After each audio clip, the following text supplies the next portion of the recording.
আপনি কি চান আপনার ছেলের ভাস্কর্য অথবা মূর্তি কিংবা মুরাল তৈরি হোক? যদি একটু আমাদেরকে বলতেন। না, ওগুলো আমি চাই না। ইসলামী অনুযায়ী যেটা করলে ছেলের সওয়াব হবে, কবরে সওয়াব যাবে বা 10 ভাইয়ের কাজে লাগবে, সেটাই আমি চাই। আপনি মূর্তি চান না? না, আপনি এটা ক্লিয়ার করেন যে আমি মূর্তি চাই না, আমার ছেলের কোনো ভাস্কর্য চাই না।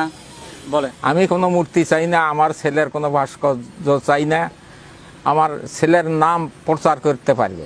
হ্যাঁ, আমরা শুনছিলাম। কেন চান না মূর্তি ভাস্কর, কেন চান না একটু যদি বলতেন? ওটা তো আমার ইসলামী শরীয়তি নয়, ওই জন্য আমরা চাই না। আমার শরীয়তু, আমার ছেলে যেহেতু আপনারাই বলতেছেন শহীদ, সে শহীদের মর্যাদা যেন পায়, সেই কাজ করতে হবে। আপনি কাজ করতে হবে। হ্যাঁ, মানে মূর্তি ছাড়া আবু সাইদকে নিয়ে কি কাজ করলে আমরা খুশি হব? সড়ক নির্মাণ বা মসজিদ মক্তব এলে কিছু করলে, দান সদকা, এই সমস্তগুলা যেন ওই সবটা আপনার ছেলে পায়। যে আমি আবু সাইদের বড় ভাই হিসেবে আমাদের ইসলামী সংস্কৃতির সাথে সাংঘর্ষিক হয় এমন কিছু আবু সাইদের জন্য না করার জন্য আপনাদের প্রতি বিনীত অনুরোধ থাকবে।